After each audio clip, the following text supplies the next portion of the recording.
happy Friday. So this week I've been sharing with you a little bit of analysis that I've done on companies whose executives have said positive things about remote work and companies whose executives have said negative things. And I've been collating these statements just out of interest for a number of years. Things that executives said during and post-pandemic. And then I started to wonder whether those companies that were having positive things to say, whether it would impact their performance or the way employees reviewed them. Now, I'm not saying at all that your stance on remote work is the driver of financial success. I know it's not, but it certainly seems to be having an impact.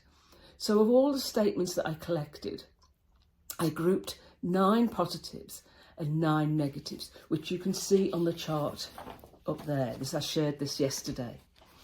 And of all the ones that had positive things to say about remote work, they've all had good financial performance reported in 2023. 4 of them in the top best places to work, Fortune 100. And they've all had employee ratings of 3.8 out of 5 or higher. Something's going on. So what else did I come across? So in concluding, as I've said, I think there is a correlation happening here, and I'd love your opinions. And there's some other quotes I wanted to share as a wrap, and I think we can all have maybe a wry smile at some of them and a big cheer at others. And we've all heard Martha Stewart, who's never worked in an office in her life. In 2023, she said, "You can't possibly get everything done working 3 days a week in an office and 2 days remotely. Look at the success of France with their stupid, off for August, blah, blah, blah. That's not a very thriving country. Should America go down the drain because people don't want to go back to work?" Tim Cook in 2021 said, "For all that we've been able to achieve, while many of us have been separated, the truth is that there has been something essential missing from this past year, each other." And this is one of I like this. Big flip from Mark Zuckerberg, who's now going down the back to the office line. In 2020, he said, "We're going to be the most forward-leaning company on remote work at our scale.